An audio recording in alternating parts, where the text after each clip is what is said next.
अस्सलामुअलैकुम, आप देख रहे हैं प्रोग्राम रिपोर्ट कार्ड। मैं हूं मुबश्शिर हाशमी।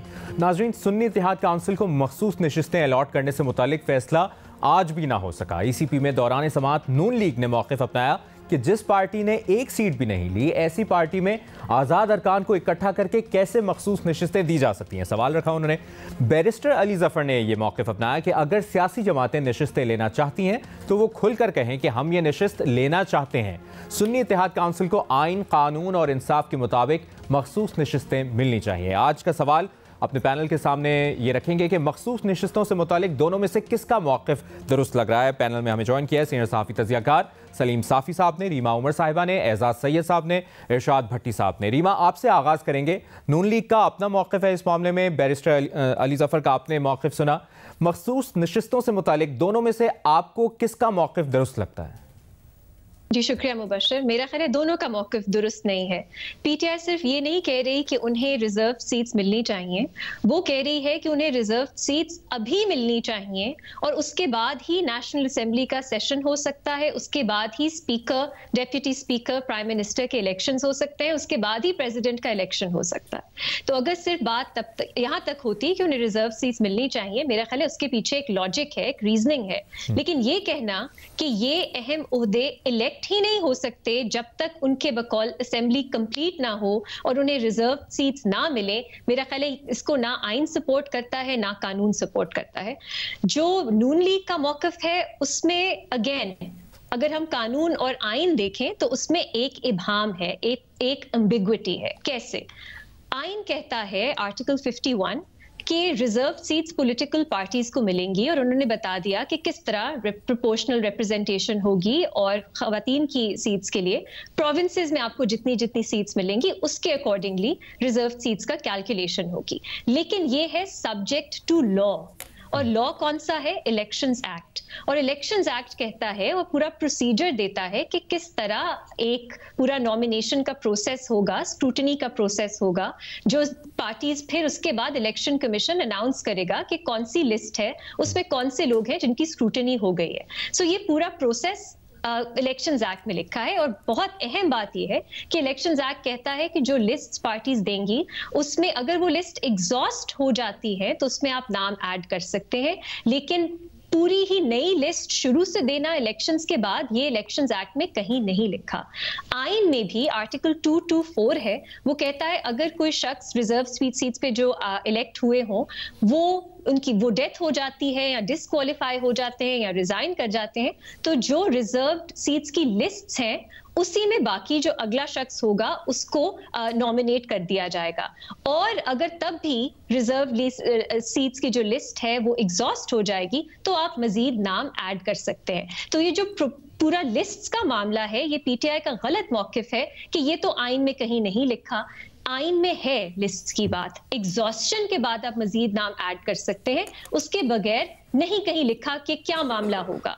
लेकिन प्रॉब्लम यह है कि PTI की सिचुएशन यूनिक है, उनको सिंबल नहीं मिला, इसकी वजह से उन्होंने इंडिपेंडेंस के तौर पे इलेक्शन लड़ा, इसलिए उन्हें सुन्नी इत्तेहाद काउंसिल ज्वाइन करनी पड़ी ताकि उन्हें रिजर्व सीट्स मिले।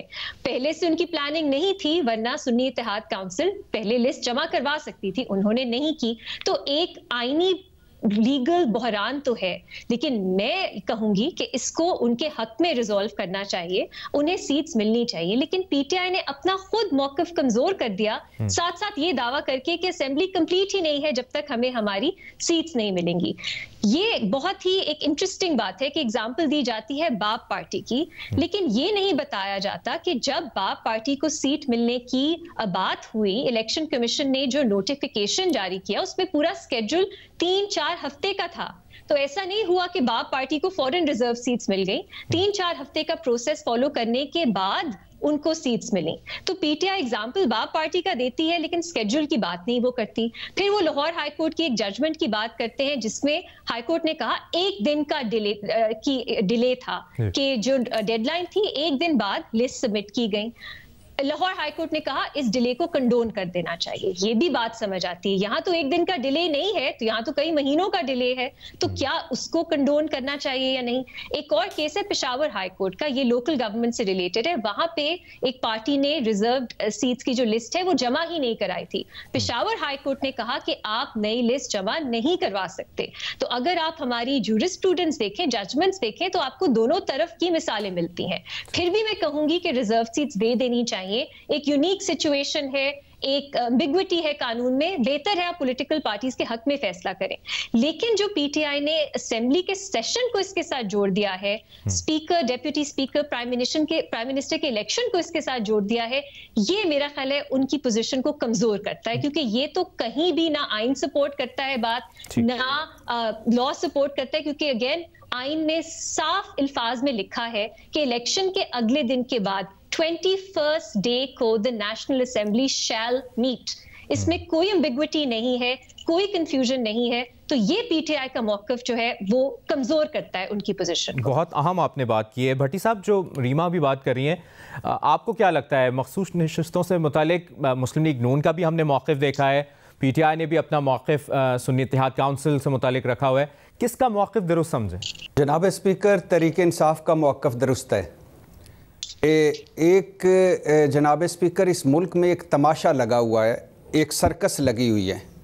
एक हम इस मुल्क को फेल्ड स्टेट बनाने पर तुले हुए हैं और पाकिस्तान को मखौलस्तान बना दिया गया है।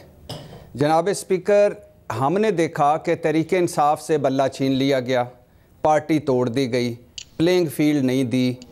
वो इलेक्शन हुए, उन्होंने इलेक्शन में हिस्सा लिया, वो फिर भी जीते, आवाम ने उन्हें वोट दिए। अब जीते हुओं को सुप्रीम कोर्ट के 3 रुकनी बेंच और इलेक्शन कमीशन के बरकतों से किसी पार्टी में जाना था, वो सुन्नी इत्तेहाद काउंसिल में चले गए। अब जब इलेक्शन एक्ट और आइन कहता है कि एक सियासी पार्टी हो, उसके पास कोई सिंबल हो, इसने इलेक्शन लड़ा हो, तो उसे मखसूस नशिस्तें मिल सकती हैं। अब इसकी मिसालें भी हैं कि अगर कोई देर से फहरिस्त जमा करवाए तो उन्हें सीटें मिलती हैं। बाप को छोड़ दीजिए, 2018 में पाकिस्तान तहरीक इंसाफ ने देर से फहरिस्त दी, उन्हें सीटें मिल गईं। अब जनाब स्पीकर, मखसूस नशिस्तें नहीं मिली एक पार्टी को, एक अपोजिशन को, जिसने वजारत आला के इंतखाब में भी हिस्सा लेना था, जिसने स्पीकर के इंतखाब में भी हिस्सा लेना था, जिसने डिप्टी स्पीकर के इंतखाब में भी हिस्सा लेना था, जिसने वज़ीर आज़म के इंतखाब में भी हिस्सा लेना है। अब उनको नशिस्तें दिए बग़ैर, मखसूस नशिस्तें दिए बग़ैर आपने असम्बली इजलास बुलवा लिए, आपने हलफ उठवा लिए, आपने स्पीकर डिप्टी स्पीकर के दोनों सूबों में इलेक्शन करवा लिए, और आपने सिंध और पंजाब दोनों सूबों के वजारत आला मुंतखब करवा लिए। अपोजिशन का हाउस मुकम्मल नहीं, आपने फुर्ती में सब कुछ कर लिया। अब आप कौमी असम्बली का इजलास बुलाने के चक्कर में हैं। क्यों बुरानों में से एक नया बुरान पैदा कर रहे हैं? और क्यों नहीं देते आप उनको मखसूस नशिस्तें? क्या आपके सामने इतना बड़ा पहाड़ है? पीपल्स पार्टी को, नून लीग को, सारों को नशिस्तें मिल गई, उनको क्यों नहीं मिली? अगर देर से फहरिस्त दी है, उनके हालात भी तो देखें कि उन्होंने क्या करना था, क्या क्या आपके जो पुल सरात थे वो अबूर करने थे। अगर अबूर करके उन्होंने कर लिए तो आप उनको नशिस्तें दें, आगे बढ़ाएं। क्यों एक और बंद गली में डालना चाहते हैं मुल्क को? क्यों एक और बुरान में डालना चाहते हैं मुल्क को? आपको लगता है कि और इस सारे चक्कर में जनाब स्पीकर, आखिरी चंद जुमले, इस सारे चक्कर में मुझे नून लीग समझ नहीं आती कि वो पराई शादी में अब्दुल्ला दीवाना क्यों है। उनको मखसूस नशिस्तें मिल चुकी। ये इलेक्शन कमीशन और पीटीआई का मामला है। नून लीग का भी जी नहीं भरा। आपने फार्म 45 को हराकर फार्म 47 से आपने उम्मीदवार जितवा लिए। आपने धांधले से, मुबैना धांधले से अपने मेंबर मुंतखब करवा लिए। आपने मखसूस नशिस्तें ले ली। आप अब खुश हो रहे हैं कि उनको ये मखसूस नशिस्तें भी ना मिलें, तो करवा लें, कौमी असम्बली का इजलास भी बुलवा लें, वजीर आजम को भी मुंतखब करवा लें, स्पीकर डिप्टी स्पीकर को भी मुंतखब करवा लें, सदर को भी करवा लें, ना दे इनको। ठीक जी रीमा। मुबशर 2-3 छोटे पॉइंट्स हैं। पहली बात तो ये जो लाहौर हाई कोर्ट के फैसले का हवाला दिया भट्टी साहब ने, उसमें एक दिन का डिले था, एक दिन और कुछ महीनों में फर्क है। दूसरा, अगर कॉन्स्टिट्यूशनल आपको एक राइट देता है कॉन्स्टिट्यूशन, तो उसका प्रोसीजर जो है वो कानून में दिया जाता है। आप प्रोसीजर फॉलो करेंगे तभी आपको वो राइट मिलेगा। तो ये कहना कि लिस्ट देना उसकी कोई अहमियत ही नहीं है, ऐसा नहीं है। और अब बहुत ज्यादा डिले जो है वो हो चुका है। तीसरी बात ये कि अगर आज भी, और मैं तो कहती हूँ पीटीआई सुन्नी इत्तेहाद काउंसिल को सीट्स मिलनी चाहिए, रिजर्व सीट्स, लेकिन जो प्रोसेस है वो 3-4 हफ्ते का है, ये हो ही नहीं सकता। और आप बाग पार्टी का अगर एग्जाम्पल देते हैं तो आप उसके स्केड्यूल का भी एग्जाम्पल दें कि तब भी 3-4 हफ्ते का प्रोसेस था जो फॉलो हुआ, फिर रिजर्व सीट्स मिली। अगर आज इलेक्शन कमीशन कहता है इन्हें रिजर्व सीट्स मिलेंगी, तो मार्च के आखिर में जाके ये रिजर्व सीट्स उनको एक्चुअली असेंबली में वो आ सकेंगे लोग। तो ये कहना कि तब तक सब कुछ रुक जाए, पूरी हुकूमत बनने का प्रोसेस रुक जाए, ये इसके पीछे कोई मंतक समझ नहीं आता, क्योंकि आइन में ऐसा कुछ नहीं है। आपने असेंबली का सेशन बुलाना है 21 डे को। आखिरी बात, ये बिल्कुल एक गलत इंप्रेशन दिया जा रहा है जैसे इन जो पोजीशंस के इलेक्शंस है उनका रिजल्ट आउटकम ही फर्क होगा अगर रिजर्व सीट्स मिल जाएंगी। ऐसा नहीं होगा। प्रोपोर्शन तो वही रहेगा जो अभी असेंबली में है सीट्स का। तो ऐसा कहना कि अगर सीट्स मिल जाएंगी तो फिर शायद इलेक्शंस के आउटकम्स मुख्तलिफ हो जाए, ऐसा नहीं होगा। शायद सेनेट के इलेक्शन में ऐसा हो जो एंड ऑफ मार्च होने हैं, लेकिन president, prime minister, speaker, deputy speaker के इलेक्शन में ऐसा नहीं होगा। तो आउटकम तो इफेक्ट नहीं होगा। तो बेहतर है आप रिजर्व सीट्स का मामले पे लड़ें, लेकिन आप ये ना कहें कि हम रोक देंगे, पूरी हुकूमत साजी का प्रोसेस रोक देंगे, असेंबली नहीं बुलाने देंगे। आपको सीट्स मिल सकती हैं, लेकिन वक्त लगेगा, उसमें महीने तक का वक्त लग सकता है।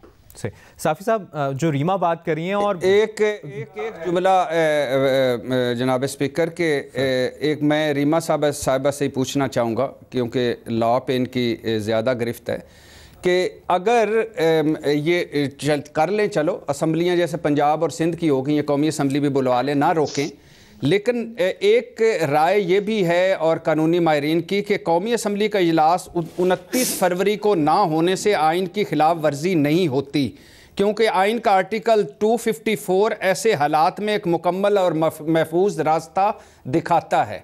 देखिए मुबशर, ये बहुत बार हम बात कर चुके हैं, कोई ऐसी वजह ही नहीं है। असेंबली कभी भी इलेक्शंस के बाद कंप्लीट नहीं होती। बहुत से लोग हैं वो मल्टीपल सीट्स पे कंटेस्ट करते हैं, बहुत से लोगों के केसेस अदालतों में चल रहे होते हैं। असेंबली कभी भी कंप्लीट नहीं होती इन इलेक्शंस के वक्त। तो वजह क्या है जो आप असेंबली के सेशन कॉल करने में डिले करेंगे? आइन तो आपको पाबंद करता है कि 21st day following the day of the election assembly shall meet. तो आप क्यों उसमें तब्दीली लाने की कोशिश कर रहे हैं? मुझे तो नहीं समझ आती। पहले वही लोग थे जो बात करते थे कि 90 दिन में इलेक्शन होना है, 91st डे हो गया तो पूरा मुल्क आइन के मावराए आइन चल रहा है। तो अब आप क्यों चाहते हैं कि आइन की एक प्रोविजन है उसकी खिलाफ वर्जी हो? वजह क्या है उसके पीछे? तब भी हमने कहा कि इलेक्शन होना चाहिए था। अब भी मैं तो यही कहूंगी कि कोई वजह नहीं है कि असेंबली वक्त पे ना मिले, प्राइम मिनिस्टर की इलेक्शंस ना हो और आगे हुकूमत चले। अगर रिजर्व सीट्स मिलने के बाद पूरा नंबर्स में ही तब्दीली आ जाती है, वोट ऑफ नो कॉन्फिडेंस लाएं, अपना प्राइम मिनिस्टर इलेक्ट करवाएं। अभी रोकने का कोई फायदा, कोई मंतक, कोई रीजनिंग समझ नहीं आती, ना ही आइन उसको अलाउ करता है फ्रैंकली। सही। साफी साहब, रीमा की गुफ्तगू आपने सुनी और भट्टी साहब तो कह रहे हैं कि एक नया बहरान आ सकता है। आपके ख्याल में आपका क्या मौक़िफ़ है? सुन्नी इत्तेहाद काउंसिल को मखसूस नशिस्तें अलॉट करने से मुतालिक फैसला आज भी नहीं हुआ, ये फैसला जल्द एक्सपेक्ट कर रहे हैं आप, और किस पार्टी को आप मौक़िफ़ को दुरुस्त समझ रहे हैं? मुबशर, एक तो ये मामला सब जुडिस है इलेक्शन कमीशन के पास, तो अगर आज हम फैसला सुना दें तो फिर कल वो किस चीज़ का फैसला सुनाएंगे। दूसरी बात ये कि ये टेक्निकल और क़ानूनी मामला है और रीमा बेहतर समझती हैं, मैं इस मामले में बिल्कुल अनपढ़ हूँ, तो उनकी जो राय है वही मेरी भी राय है, समझ ली जाए। एजाज साहब, आपको क्या लगता है किस पार्टी का मौक़िफ़ दुरुस्त समझा जाए? असल में ये पार्टी के मौक़िफ़ से बियॉन्ड की बात है। हम सिर्फ इसको बड़े लिमिटेड तरीके से देख रहे हैं। पहली बात तो ये है कि बहुत सारा इबाहम था आज से 2 हफ्ते पहले कि जो मखसूस नशिस्तों का मामला है वो क्या होगा। तो इस पे हमारी जियो न्यूज़ की बड़ी अच्छी रिपोर्टर है नौशीन यूसुफ साहिबा। नौशीन यूसुफ ने आज से एक हफ़्ता पहले, 1.5 हफ्ता पहले खबर दे दी थी कि इसके ऊपर election commission of Pakistan hearing करेगा।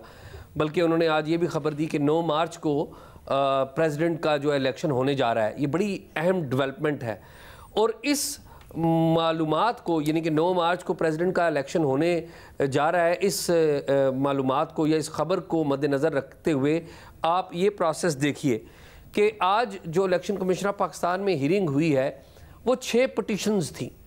6 पिटिशंस में पाकिस्तान मुस्लिम लीग नवाज़, पाकिस्तान पीपल्स पार्टी और कुछ और इंडिविजुअल्स थे जिन्होंने ये पिटिशंस की थी और सारी की सारी 6 की 6 पिटिशंस पीटीआई के मुखालिफ थी, 6 की 6। अब जब पिटिशंस ही उनके मुखालिफ आई हुई हैं तो आज जब मामला हुआ, आज जब हियरिंग हुई तो जो चीफ इलेक्शन कमिश्नर है उन्होंने पार्लियामेंट के अंदर जो बाकी पार्लिमानी पार्टियां हैं जो मुंतखब होकर आई हैं, बाकी जमातें, उनको भी नोटिस जारी कर दिया है। 10 पिटिशंस अब हो गई हैं, 4 आज हो गई हैं, उनकी अब समाअत होगी। अब फ़र्ज़ कर लेते हैं कि ये समातें होंगी। अब अखलाकियात का अगर पैमाना उठाएं कि ये मखसूस नशिस्तें किसकी हैं, तो अखलाकियात के पैमाने पर ये मखसूस नशिस्तें सुन्नी इत्तेहाद कौंसिल की हैं जो कि बैक्ड बाय पीटीआई है, क्योंकि ज़ाहिर है उनके नंबर ज़्यादा हो गए। लेकिन इसके ऊपर कानूनी मुशगाफियाँ जो हैं या कानूनी चैलेंजेस उठाए किसने हैं, वो अपोजिशन, जो पीटीआई की अपोजिशन की जमातें हैं, जो अब हुक्मरान इत्तेहाद कह लीजिए, वो बन गया। उन्होंने ये कानूनी मुशगाफियाँ उठाई हैं या कानूनी नुकात उठाए हैं। मकसद क्या है उसका? मकसद ये है कि वो उनको जो उनकी नशिस्तें हैं मखसूस, वो भी उनको उनके हिस्से में आ जाएँ।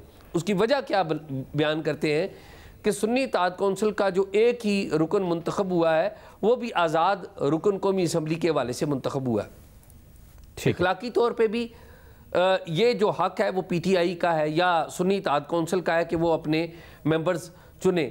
लेकिन अब होने क्या जा रहा है? होने ये जा रहा है कि इलेक्शन कमीशन ऑफ पाकिस्तान एक तो ये पिटीशन सुनेगा और उसके बाद शेड्यूल जारी करेगा नई लिस्टों के लिए कि नई लिस्टें जमा करवाई जाए। और शेड्यूल जारी होने के बाद आपको पता है नॉमिनेशन होगी पहले, फिर उनकी स्क्रूटनी होगी, फिर स्क्रूटनी के ऊपर कोई एतराज़ात हैं तो वो देखे जाएंगे और फिर उसके बाद नोटिफिकेशन होगा। तो ये कम अज़ कम ना करते हुए पूरे 1 महीने का प्रोसेस है जो कि इलेक्शन कमीशन ये करवाएगा। कानून के मुताबिक ये प्रोसेस होना है कमोबेश 1 महीने का। और अगर 1 महीने का ये प्रोसेस होना है तो 9 मार्च को जो सदारती इंतखाब हो रहा है उसमें तो पीटीआई की मखसूस नशिस्तें या सुन्नी इत्तेहाद कौंसिल की मखसूस नशिस्तें हैं, वो ना मरकज़ में ना सूबों में वो वोट नहीं डाल सकेंगी। तो मेरे ख्याल में असल बात यही है कि ये जो प्रोसेस है ये शायद तमाम इत्तेहादी जमातों को भी इल्म है कि ये अल्टीमेटली चले जाएगा सुन्नी इत्तेहाद कौंसिल के हक में या पीटीआई के हक में। लेकिन इस प्रोसेस में फ़ायदा क्या होगा? इस प्रोसेस में इनको पॉलिटिकल फ़ायदा ये होगा कि ये मरकज़ में और पंजाब में और बाकी जगहों पर जो मखसूस नशिस्तों की जो वोट हैं वो काउंट होती हैं सदारती इंतखाब में, वो उसका हिस्सा नहीं बन सके। ठीक है, एक ब्रेक लेते हैं और ब्रेक के बाद हम बात करेंगे। बिलावल भुट्टो ने आरिफ अलवी की ऐवान सदर से रुखसती और सदारती इस्तिस्ना खत्म होने के बाद उनके खिलाफ मुकदमात शुरू करने का इंदिया दिया है। सवाल रखेंगे तजियाकारों के सामने एक ब्रेक के बाद। काफ़ी ऐसे कुछ केसेस है मेरे ख्याल में जो अब लीगल मसाइल बनेंगे अलवी साहब के। कॉन्स्टिट्यूशन में क्लियरली लिखा हुआ है कि हर हाल में आपने ये 29 फरवरी तक असेंबली को समन करना है और आरिफ अलवी साहब आइन को तोड़ते हुए ये अपना फ़र्ज़ नहीं निभा रहा है। तो इम्कान ये है कि ना सिर्फ वो अदम एतमाद के वक्त आइन तोड़ने वाला मुकदमा होगा, मगर साथ साथ असेंबली को नहीं बुलाया तो वो भी एक और मुकदमा होगा। सदर आरिफ अलवी का तो टर्म ख़त्म हो चुका है। इम्पीचमेंट के बजाय हम इलेक्शन के प्रोसेस के थ्रू इंशाल्लाह ताला अलवी साहब को रिप्लेस करेंगे। बिलावल भुट्टो जरदारी की गुफ्तगू आपने मुलाहिजा की। सदर आरिफ अलवी पर आइन तोड़ने के 2 मुकदमात होंगे। उन्होंने कहा, एक अदम एतमाद के दौरान असेंबली तोड़ने का और दूसरा आइन के मुताबिक असेंबली इजलास ना बुलाने का। खबरदार करते हुए बिलावल भुट्टो ने कहा कि सदर असेंबली का इजलास ना बुलाकर आइन की खिलाफ वर्जी कर रहे हैं। सवाल ये है हमारा कि क्या आरिफ अलवी पर मुकदमा होना चाहिए? सलीम साफ़ी साहब, आपको क्या लगता है? देखिए, उन्होंने जिक्र किया है 2 मुकदमात का। ये जो मामला है कि असम्बली का इजलास नहीं बुलाते, इस पे आर्टिकल 6 लगता है या नहीं लगता, ये तो आईनी पोजीशन रीमा बेहतर वाज़े कर सकती है। लेकिन मेरे ख़्याल में आर्टिकल 6 को भी मजाक नहीं बनाना चाहिए। इतना किसी एक इक़दाम की बुनियाद पे आर्टिकल 6 नहीं लगाना चाहिए।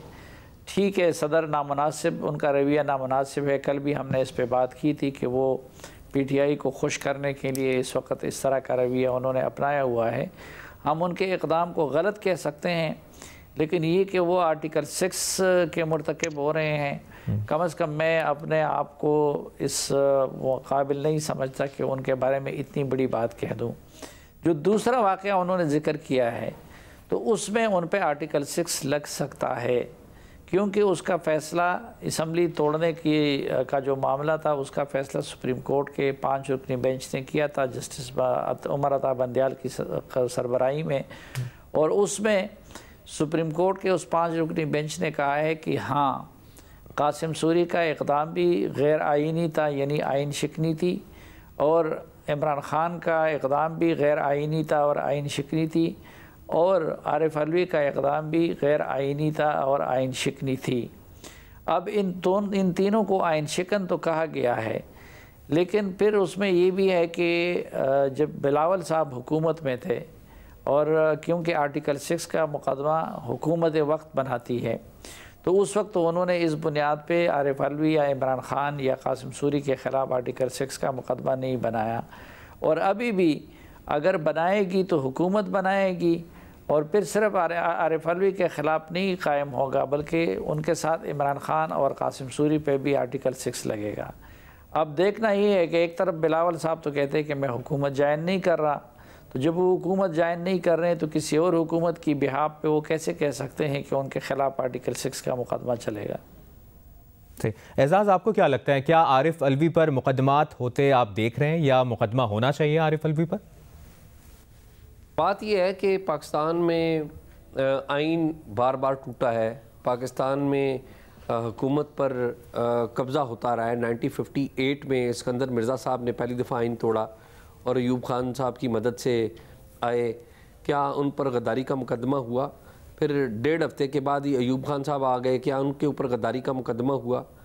फिर आगे अगर चले जाएँ तो याहिया खान साहब, जनरल ज़ियाउल हक साहब, जनरल मुशर्रफ साहब वाए थे जिन पर गद्दारी का मुकदमा हुआ, लेकिन उनको कोई सज़ा उस तरह से नहीं मिल सकी कि उनकी अदम मौजूदगी में एक तो सज़ा हुई और फिर उस सज़ा को भी कालादम करार दे दिया गया। तो अब सियासी जमातों ने भी आइन का मजाक बना लिया है।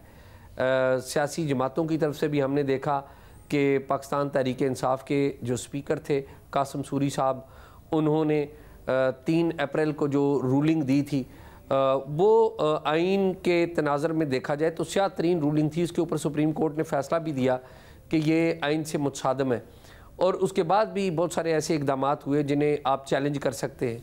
अब ये कहा जा रहा है कि सदर साहब के ऊपर मुकदमा हुआ। मेरा ख्याल है कि ये सियासी बयान से अलावा कुछ भी नहीं है।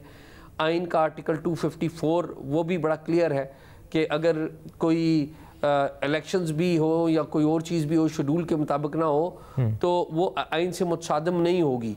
तो मेरा ये ख्याल है कि बिलावल साहब का जो स्टेटमेंट है पॉलिटिकल एक स्टेटमेंट है, ना तो उनके ऊपर मुकदमा किया जाएगा आरिफ अलवी साहब के ऊपर, और ना ऐसा मुमकिन है। अभी जो नई हुकूमत आएगी, सबसे पहले तो नई हुकूमत को अपनी कारकर्दगी दिखाना होगी मईशत के मैदान में, और जब आपने ख़ुद कारकर्दगी दिखानी होती है तो फिर हुकूमतें अपने सियासी मुखालफिन पर मुकदमे नहीं करती। अगर मुल्क में महंगाई अरूज के ऊपर होगी, आप किसी के ऊपर मुकदमे दायर करेंगे तो उनकी क्या हैसियत रह जाएगी? आप तो और मजलूम बनाएंगे। मेरा ख्याल है ना तो ये बात अमली नज़र आ रही है, सियासी नज़र तो आ रही है कि सियासी एक बयान ज़रूर दिया है, तो अमली तौर पे तो मुझे ऐसा होता हुआ नज़र नहीं आ रहा। तो बिलावल भुट्टो जरदारी के इस बयान पर रीमा उमर और इरशाद भट्टी साहब की क्या राय है, इस जानेंगे एक ब्रेक के बाद। ब्रेक के बाद प्रोग्राम रिपोर्ट कार्ड में एक बार फिर आपको खुशामदीद कहेंगे। रीमा, ब्रेक से पहले जो हम बात कर रहे थे बिलावल भुट्टो जरदारी के बयान की, क्या आरिफ अलवी पर मुकदमा होना चाहिए? एक तो एक अदम एतमाद के दौरान असेंबली तोड़ने का उन्होंने कहा, और दूसरा आइन के मुताबिक असेंबली इजलास ना बुलाने का। तो उन्होंने कहा कुल 2 मुकदमात हो सकते हैं सदर आरिफ अलवी पर। मैं लीगल प्रोसीडिंग्स में बाद में आती हूँ, लेकिन देखिए क्या बात है प्रेसिडेंट अलवी की कि वोट ऑफ नो कॉन्फिडेंस के बाद उनका ज़मीर जाग गया है और उनको आइन की समझ आने लग गई है। कभी उन्होंने कोई तहफ़्फ़ुज़ात एक्सप्रेस नहीं किए इमरान खान साहब की गवर्नमेंट के टाइम पे, जबकि एक के बाद एक उन्होंने गैर आइनी, गैर कानूनी इंसानी हुकूक के खिलाफ जो कॉन्डक्ट था उसको सपोर्ट किया, चाहे वो जस्टिस काजी फाइज़ा के खिलाफ रेफरेंस हो, चाहे वो ऑर्डिनेंस पे ऑर्डिनेंस के जरिए हुकूमत करना हो। लेकिन वोट ऑफ नो कॉन्फिडेंस के बाद सब कुछ पलट गया एक तरह से। उन्होंने वोट ऑफ नो कॉन्फिडेंस को गैर आईनी तौर पे रोका गया, उसके बाद जो असेंबली की डिसोल्यूशन थी उस पे साइन ऑफ किया, उसके बाद उन्होंने नई हुकूमत से ओथ लेने से इनकार कर दिया। उसके बाद हमने देखा कि उन्होंने और अहम उनके जो ओहदे से जुड़ी चीजें हैं वो उन्होंने नहीं, उस पर बार बार उन्होंने रुकावटें क्रिएट की। मैं बल्कि याद कर रही थी कि जब जनरल आसिम मुनीर के अपॉइंटमेंट का मामला था तब भी उन्होंने एक अजीब सी गैर यकीनी की सिचुएशन क्रिएट की थी कि पता नहीं प्रेसिडेंट समरी साइन करेंगे या नहीं करेंगे, क्योंकि जैसे ये पार्टी है पीटीआई, उसका दूसरा नाम है ड्रामा और डिस्ट्रप्शन, वैसे ही उनके सदर हैं, उनका भी दूसरा काम है ड्रामा और डिस्ट्रप्शन। अब भी वो यही कर रहे हैं कि उनके पास कोई हैसियत नहीं है आईनी तौर पे कि वो इस तरह रुकावटें पैदा करें, लेकिन क्योंकि उनकी एक तरह से डीएनए में ही है कि उन्होंने ड्रामा क्रिएट करना है कि पता नहीं इजलास होगा नहीं होगा, और डिस्ट्रप्शन क्रिएट करनी है कि हुकूमत नहीं हमने बनने देनी, हम भी वही देख रहे हैं। अनफॉर्चुनेटली ये ड्रामा और डिस्ट्रप्शन इस वक्त गैर आईनी तो है, लेकिन इसके लिए कोई जुर्म नहीं है जिसकी उन्हें सजा दिलाई जा सके। मैं सलीम साफी साहब से एग्री करती हूँ कि हाई ट्रीजन आर्टिकल 6 इतना ब्रॉडली इंटरप्रेट नहीं करना चाहिए कि ये सब चीजें उसमें आ जाएं। मैं तो ये भी कहूंगी कि सुप्रीम कोर्ट ने कहा कि आइन शिकनी हुई है, लेकिन आर्टिकल 6 जो है वो सबवर्शन या सस्पेंशन या एब्रोगेशन ऑफ द कॉन्स्टिट्यूशन पे आता है। मेरा ख्याल है मिलिट्री डिक्टेटर्स या इमरजेंसीज के थ्रू ही ये इकदाम हो सकते हैं, वरना नहीं हो सकते। आइन शिकनी जो है वो हाई ट्रीजन या संगीन गद्दारी नहीं है, इसलिए संगीन गद्दारी के जो पनिशमेंट्स है वो भी आप देखें, वो है सजाए मौत या लाइफ इम्प्रिजनमेंट। सो ये बहुत ही एक सीरियस ऑफेंस है। हर आइन शिकनी मेरा नहीं ख्याल उसमें फॉल करती है। दो छोटी छोटी बातें, जस्टिस अतर मिनिला ने अपने एक फैसले में, अपने ओपिनियन में लिखा कि ये है कॉन्स्टिट्यूशनल टॉर्ट्स। अगर किसी कॉन्स्टिट्यूशन की प्रोविजन की खिलाफ वर्जी होती है, कोई वो आइन की प्रोविजन तोड़ता है, पहले भी मैंने ये बात की थी कि आप एक सिविल कोर्ट में जाके उन पे एक टॉर्ट का क्लेम कर सकते हैं और उनको अदालत कह सकती है कि वो कॉम्पनसेशन दें। अभी तक ये ट्राई नहीं हुआ, करना चाहिए। दूसरी चीज ये, जब ये नई हुकूमत आए, एक चीज वो ये कर सकते हैं कि वो एक नया ऑफेंस इंट्रोड्यूस कर सकते हैं जो एग्जैक्टली इसी के बारे में हो कि अगर आप डिलिबरेटली इंटेंशनली आइन के जो प्रोसीजर्स दिए गए हैं उसमें रुकावट पैदा करें तो उसको आप एक नया जुर्म बना सकते हैं। ये संगीन गद्दारी नहीं है, कॉन्स्टिट्यूशनल टॉर्ट का आप तरीका अपना सकते हैं या नई कानून साजी की जरूरत है मेरी नजर में। भट्टी साहब, बाकी तजियाकारों की राय आपने जानी, आपका क्या मौक़िफ़ है इस पर? क्या आरिफ अलवी पर मुकदमा होना चाहिए या होते देख रहे हैं आप मुकदमात? जनाब स्पीकर, एक राय ये भी है कि अगर सदर अलवी कौमी असम्बली का इजलास नहीं बुलाते या नहीं बुलाया, जैसा कि उन्होंने नहीं बुलाया, तो राजा परवेज़ अशरफ भी कौमी असम्बली का इजलास नहीं बुला सकते, क्योंकि वो अबूरी स्पीकर हैं, इनके पास आईनी इख्तियारात नहीं हैं, वो महज अलामती तौर पर इस ओहदे पर हैं। अब आ जाइए इस सवाल पर जनाब स्पीकर कि सदर आरिफ अलवी ने एक इंटरव्यू में वैसे कहा था कि वो सदर ना होते तो जेल में होते और उनको सदारती इस्तिस्ना हासिल है, और अब जब सदारत ख़त्म हो रही है तो ऐसा लग रहा है कि उनकी मुश्किलात बढ़ेंगी। आईनी खिलाफ वर्जी का केस भी लग रहा है, ऐसा लग रहा है कि चलेगा। तोशा खाना का एक केस भी सुना जा रहा है कि कोई तैयार हो रहा है, और असासे उनके और उनके ख़ानदान के असासे ज़राए आमदन से ज़्यादा हैं, इस हवाले से भी सुना जा रहा है कि केस तैयार हो रहा है। लेकिन पहले अब इस पे कि इस मामले पर जिस पे बिलावल भुट्टो साहब ने खैर से प्रिंस चार्मिंग ने जिस पर खैर से तब आजमाई की है, पहले तो ये बात कर लें कि सदर आरिफ अलवी के पास ये बात पहुंची कैसे, यानी सदर आरिफ अलवी को क्यों कहना पड़ा कि कौमी असम्बली का इजलास नहीं बुलाना चाहिए। ये बुरान किसने पैदा किया? इस बुरान की असल वजह इलेक्शन कमीशन है जनाब स्पीकर, और इस इलेक्शन कमीशन से भी कोई पूछेगा।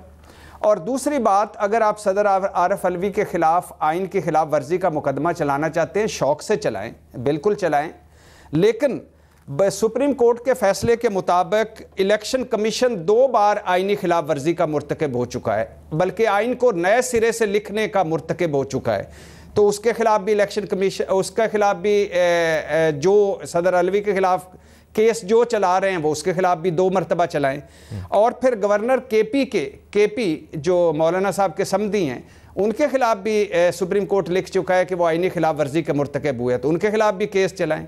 और फिर शहबाज हुकूमत और PDM हुकूमत जो इलेक्शन से भागी, जिसके पास 20 अरब नहीं थे, जिसने पार्लियामेंट को सुप्रीम कोर्ट से लड़ाया और जिसने सुप्रीम कोर्ट के फैसलों को रद्दी की टोकरी में फेंका, और उसको भी किसी कटहरे में लाएं, उसको भी कोई जवाबदेह करें, उसको भी आइन, कानून, इलेक्शन, जमहूरियत, वोट की इज्जत को मजाक बनाने के हवाले से उसको भी कोई जवाबदेह करें, उससे भी जवाब तलबी करें।